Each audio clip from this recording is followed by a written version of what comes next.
Welcome back, ladies and gentlemen, continuing our discussion with Dr. Abu Douma. Sir, now, you've mentioned the two-state solution, and I mean, all countries and the international community has been calling for a two-state solution with East Jerusalem as the capital, but things died out, and it was not really, it was just rhetoric that was repeated over and over.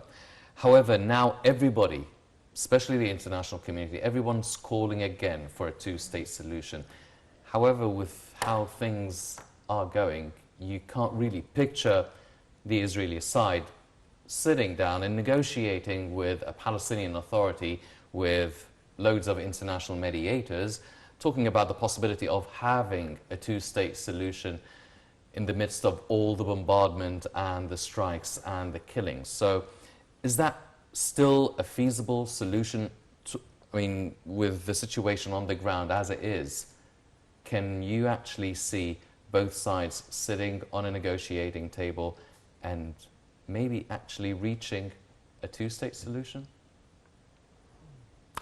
Yes, I'm sure from this.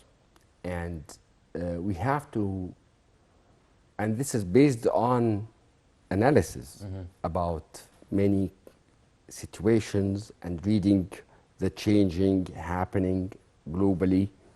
First of all, you will find when they started the attack, the people, the international community, majority or actually almost all of them, except few countries, was on the Israeli sides. Now the international community and the voting and the UN Assembly, you have more people and more countries started to call for ceasefire and the two states solutions. The key thing is the United States was really playing actually the role of the mediator on this case long time ago. The negative point now is during the Biden's administration, it wasn't predictable that America will call for and will be a partner in the war. So this, we need a change in the American position and taking action. I don't say that they are more stronger than Israel, but Israel is a part of the United States. It's like the same body but in different places. So we have to know that, and they are always supported by the United States, and they have the influence and the power on the international community. And that was, now it's very clear for everybody as the United Nations didn't take any serious actions to stop. So it means like no one stand for what's happening now. The situation is with more pressure, with the change of the, if there are a change in the American direction towards doing the deal.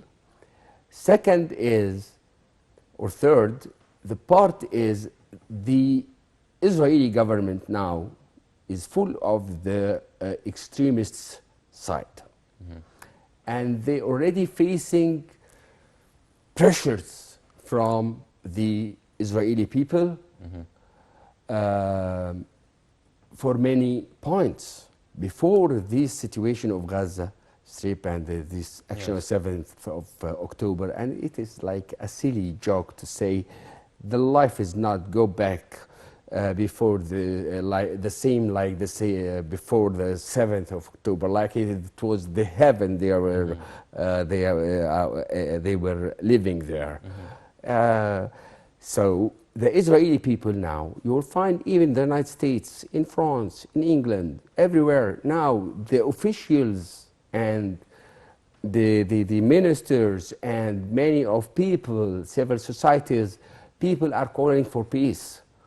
So even in the Israeli community, you will find out that not all of them are happy with this kind of war because they want to live their life, and Israel is facing, like, also during our any country, whoever, if it is inferior, if they started wars, they lose the financial stability and the better life for their countries. Well, whoever they lose or gain, by the end of the story, it is a lose-lose situation. Yes. Well, Dr. Abu Douma, one final question, because we're running out of time now. Okay. As you've mentioned, all the leaders and officials and foreign ministers are calling for a ceasefire, unhindered, sustainable humanitarian aid, getting into the Gaza Strip. And the German foreign minister, Annalena Baerbock, actually also mentioned that an end for the war, and also she was talking about maintaining the size and the area of the Gaza Strip, no reduction in terms of the Gazans living in the Gaza Strip. So is this actually an option, that the Gaza Strip would actually shrink on to the Gazans, there would be a reduction for the area of Gaza?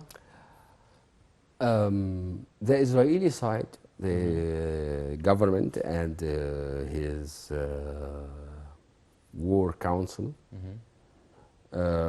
looking for building statements, and this is the declarations of Bibi Benjamin Netanyahu. But the solution of two states, surely, as Mahmoud Abbas said, and our President Sisi mentioned this clearly, there are no divisions, more divisions between the West Bank and Gaza Strip. And if you can find out, this is just a small part, just the rest of after the occupation, whatever historically the Israeli theory that they have rights and historically they have points. But now this is a very small port area. What we need there is just peace for everybody. We need to stop the war. Gaza Strip will not be a point of terrorism. But now I would like to tell the Israeli government and the Israeli peace builders that I'm really disappointed from what's going there, and I was looking for people, I know they are working for peace, that I'm very disappointed. I was expecting that, for instance, the Israel led with a respectful people, and they were, during the Syrian war, they were serving 100,000 people. So I was expecting that they will support the innocent citizens and human beings. Get all of the nationalities out of the equations. Let all of the religions out of the equations. Let us be humanitarian people who are looking for humanity. All of these crimes against humanity, even Pope Francis is asking and calling. No one is listening. So I would love to actions for peace. Let us believe that we are not spare our life working in peace building and intercultural dialogue and doing international initiatives, local initiatives, fighting extremism, writing and giving lectures and traveling inside Egypt and outside and worldwide. Now really I personally feel disappointed, and I know that it will happen once a day, that the solution of the two states. But we are tired and really depressed Yes. of how come of all of these victims of people, of kids, women, press people, they are pulling them a lot in Yes. one. What is this? Yes. Well, ladies and gentlemen, over 22,000 are dead, over 50,000 are injured and displaced. Many reasons to end such a conflict, and hopefully a two-state solution and peace prevailing would be the only way out of such a dilemma. Unfortunately, that's all the time we have for this edition of the Daily Debate. But before we go, I'd like to thank my guest, Dr. Ahmed Abu Douma, the international political expert. Sir, thank you very much for joining us this evening. Thank you. My pleasure, all as usual, and Happy New Year and Merry Christmas. And we hope that the blessing of these days will bring more peace for the world. Yes. And cooperation between all of the human beings in a positive way and in a kind of humanity before everything. We are all human beings, just born everywhere. Yes. Just we have to serve people for the sake of God, for the sake of humanity, for the sake of human rights declarations, which was nothing we can see on the ground is did by Yes. this kind of violence. Hopefully that God will prevail peace Yes. on earth. Hopefully so, and love will find a way. Unfortunately, that's all the time we have for this edition of the Daily Debate, but yeah, please stay tuned for more coming up on That International. I'm Henny Saif. Thank you for joining us.